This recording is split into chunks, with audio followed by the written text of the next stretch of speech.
Hello friends, আমি Guinness ওয়ার্ল্ডে তোমাদের সকলকে ওয়েলকাম। আজকে আমি কোথায় গেছিলাম জানো? গেস করো। ওকে ফাইন, আমিই বলছি। আমরা গেছিলাম নৈহাটির বড়মার কাছে পুজো দিতে। পাপার মাম্মাম বাটা আনতে গেছিল আমরা পুজো দেবো বলে, আর একজন ঠাম্মি আমার কপালে বড়মার তিলক এঁকে দিচ্ছিল। তোমরা বলো তো আমাকে কেমন লাগছে? আমি মাম্মা আর পাপা সবাই ঠাম্মির কাছ থেকে তিলক এঁকে দিলাম। আর এই শাড়িটা কিনেছি আমরা বড়মার উদ্দেশ্যে। শাড়ি, মালা, ফুল, মিষ্টি দিয়ে আজকে আমরা বড়মার কাছে পুজো দেব। মন্দিরের লাইনে অনেকক্ষণ দাঁড়ানোর পরে আস্তে আস্তে লাইনটা এগাচ্ছে।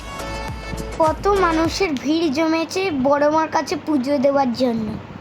অনেক দূর দূর থেকে মানুষ এসেছে বড়মার উদ্দেশ্যে, বড়মার কাছে পুজো দেওয়ার জন্য।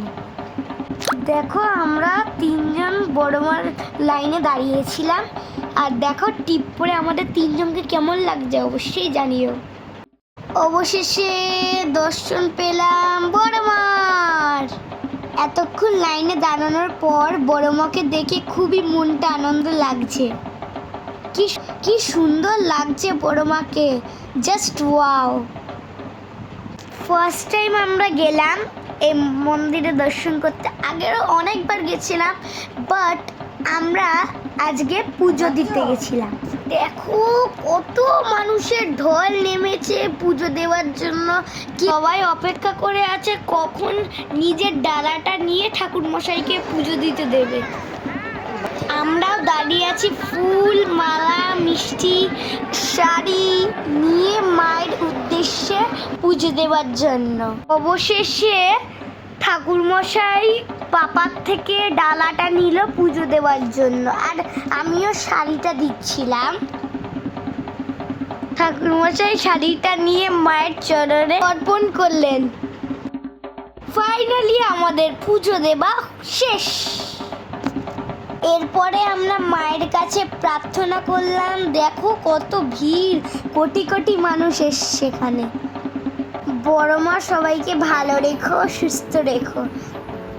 পুজো হয়ে গেছে, এবার আমি মন্দির থেকে বেরিয়ে যাচ্ছি। ধর্ম হোক যার যার, বড়মার সবার।